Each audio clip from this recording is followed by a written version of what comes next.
یہ دن تھا 20 دسمبر 2020 کا، جب ایک 30 فٹ کی بوٹ بہامس آئلینڈ سے فلوریڈا کی طرف روانہ ہوئی اور اس بوٹ میں 20 پیسنجرز سوار تھے۔ کیونکہ اس بوٹ نے بہامس سے فلوریڈا کا سفر پہلے بھی کئی بار طے کیا تھا، اسی وجہ سے یہ سفر بھی ان کے لیے بالکل نارمل تھا۔ لیکن بیچ سمندر میں اس بوٹ کے ساتھ آخر کیا واقعہ پیش آیا تھا؟ ان کو سمندر نگل گیا یا یہ کسی طوفان کا شکار ہوئے؟ اگر صرف کوئی انفارمیشن تھی تو وہ یہ تھی کہ بہامس آئلینڈ سے یہ بوٹ بالکل ٹھیک ٹھاک حالت میں نکلی تھی۔ لیکن اس انفارمیشن کے علاوہ ایک اور انفارمیشن بھی تھی، اور وہ یہ تھی کہ اس بوٹ کو برمودا ٹرائنگل سے کراس کر کے گزرنا تھا۔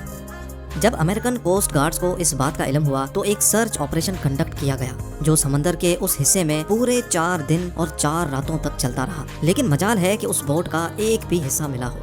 ہم سب نے برمودا ٹرائنگل کی کئی اسٹوریز سن رکھی ہیں۔ برمودا ٹرائنگل سمندر کا ایک بہت بڑا حصہ ہے جو اصل میں اٹلانٹک اوشن میں پایا جاتا ہے۔ یہ ٹرائنگل فلوریڈا سے برمودا آئلینڈ اور پھر پورٹو ریکو سے ہو کر واپس فلوریڈا پر ختم ہوتا ہے۔ اس بننے والے ٹرائنگل کا ایریا 8 لاکھ اسکوائر کلومیٹر کے برابر ہے، یعنی یہ ٹرائنگل کبھی برمودا ٹرائنگل تو کبھی ڈیولز ٹرائنگل بھی کہا جاتا ہے۔ یہ ٹرائنگل اپنے مسٹیریس فینومینا کی وجہ سے پوری دنیا میں بدنام ہے، جہاں سے گزرتے وقت شپس اور ایئر پلینز کا کانٹیکٹ اپنی بیس اسٹیشن سے اچانک ٹوٹ جاتا ہے اور وہ ہمیشہ کے لیے غائب ہو جاتے ہیں۔ ابھی تک شپس اور ایئر پلینز کی ایک بہت بڑی تعداد اس ٹرائنگل میں گم ہو چکی ہے۔ آج تک ان میں سے صرف چند شپس اور ایئر پلینز کا ملبہ ریسرچرز کو سمندر کے باٹم سے ملا ہے، لیکن وہ بھی اس جگہ سے نہیں جہاں وہ آخری بار ریڈار پہ شو ہوئے تھے۔ جبکہ دوسروں کا تو نہ ملبہ ملا اور نہ ہی ان کے اندر موجود لوگوں کا آج تک کسی کو پتہ چل سکا ہے۔ سمندر کے اس حصے میں طاقتور وارٹیکس پایا جاتا ہے، یا پھر یہاں سی مانسٹرز اور ایلینز کا بسیرا ہے۔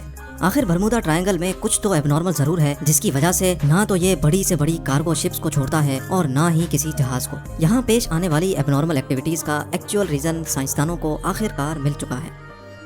یہ معاملہ شروع ہوا تھا 1945 میں، جب یو ایس نیوی کے 5 ٹورپیڈو بامبر ایئر کرافٹس ایک مشن پر نکلے تھے۔ ان 5 ایئر کرافٹس میں بیٹھے 14 لوگوں کے لیے یہ بالکل روٹین پریکٹس تھی۔ لیکن برمودا ٹرائنگل کے ایریا میں آتے ہی یو ایس نیوی کے ریڈار سے وہ 5 بامبر طیارے اچانک غائب ہو گئے، اور وہ بھی ایک ساتھ۔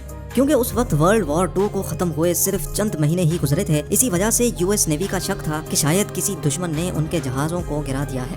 ان کی تلاش میں ایک اور نیوی ایئر کرافٹ بھیجا گیا، لیکن حیرت انگیز طور پہ وہ بھی برمودا ٹرائنگل کے ایریا میں آتے ہی ریڈار سے غائب ہو گیا۔ اور اس طرح نہ ہی کبھی ان 5 بامبر ایئر کرافٹس کا اور نہ ہی اس ریسکیو جہاز کا کبھی پتہ چل سکا۔ یہی وہ واقعہ تھا جس کے بعد دنیا بھر میں برمودا ٹرائنگل کو خوف کی نگاہوں سے دیکھا جانے لگا۔ لیکن اس واقعے سے تقریباً 10 سال پہلے کچھ ایسا ہی سین ایک اور جہاز کے ساتھ ہوا تھا، لیکن خوش قسمتی سے وہ اپنی جان بچانے میں کامیاب ہو گئے تھے۔ 19 سالہ ٹوئنز جارج اور ڈیوڈ روتھسچائلڈ امریکن نیوی میں آفیسرز تھے۔ اچانک ان کو اپنے والد کی موت کی خبر ملی تو ان کو ایک پرائیویٹ ایئر کرافٹ میں بیٹھ کر اپنے ہوم ٹاؤن جانا پڑا۔ ابھی جہاز کو برمودا ٹرائنگل کے سمندر کے اوپر پہنچے صرف 20 منٹ ہی گزرے تھے کہ پائلٹ نے ان کو بتایا کہ جہاز کے تمام انسٹرومنٹس کام کرنا چھوڑ گئے ہیں۔ نہ ہی پائلٹ کو فیول کا اندازہ تھا، نہ ہی اس کا ریڈیو کام کر رہا تھا، اور نہ ہی اس کو یہ معلوم تھا کہ اس وقت وہ کس ڈائریکشن میں جا رہا ہے۔ ان دونوں بھائیوں کا کہنا تھا کہ اتنی اونچائی سے بھی ہمیں نہ ہی کوئی شپ نظر آ رہی تھی اور نہ ہی زمین کا چھوٹا سا بھی حصہ۔ دور دور تک صرف پانی اور صرف پانی نظر آ رہا تھا۔ اتنے میں پائلٹ کے پسینے چھوٹنا شروع ہو گئے اور وہ بے ہوش ہو گیا۔ لیکن خوش قسمتی تھی کہ جہاز میں کو پائلٹ بھی موجود تھا، جس نے جہاز کا کنٹرول سنبھال لیا، اور چند گھنٹوں کی اس خوفناک پرواز کے بعد آخر کار ان کو زمین نظر آ گئی، جہاں جہاز کو ایمرجنسی لینڈ کر لیا گیا۔